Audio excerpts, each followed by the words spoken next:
ఓం శ్రీ మహాగణాధిపతయే నమః. ఓం శ్రీ కార్తీక దామోదరాయ నమః. 27వ రోజు పారాయణ. మరల అత్రిమహాముని అగస్త్యునకిట్లు వచించెను. కుంభసంభవ, ఆ శ్రీహరి దూర్వాసుని ఎంతో ప్రేమతో చేరదీసి ఇంకనూ ఇట్లు చెప్పెను. ఓ దూర్వాసుముని, నీవు అంబరీషుని శపించిన విధముగా ఆ 10 జన్మలు నాకు సంతోషకరమైనవే. నేను అవతారములెత్తుట కష్టం కాదు.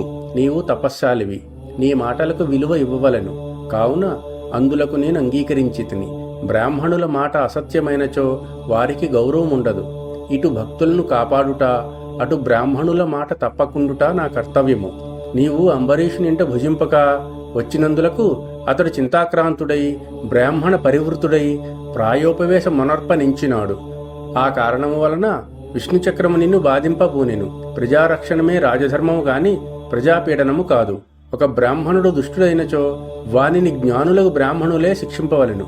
ఒక విప్రుడు పాపి అయినా మరొక విప్రుడే దండించవలెను. ధనుర్బాణములు ధరించి ముష్కరుడై యుద్ధమునకు వచ్చిన బ్రాహ్మణుణ్ణి తప్ప మరెవ్వరినీ ఎప్పుడూ దండించకూడదు. బ్రాహ్మణ యువకుని దండించుట కంటే పాతకము లేదు. విప్రుని హింసించువాడు, హింసింప చేయువాడును బ్రాహ్మణ హంతకులను న్యాయశాస్త్రం ఘోషించుచున్నవి.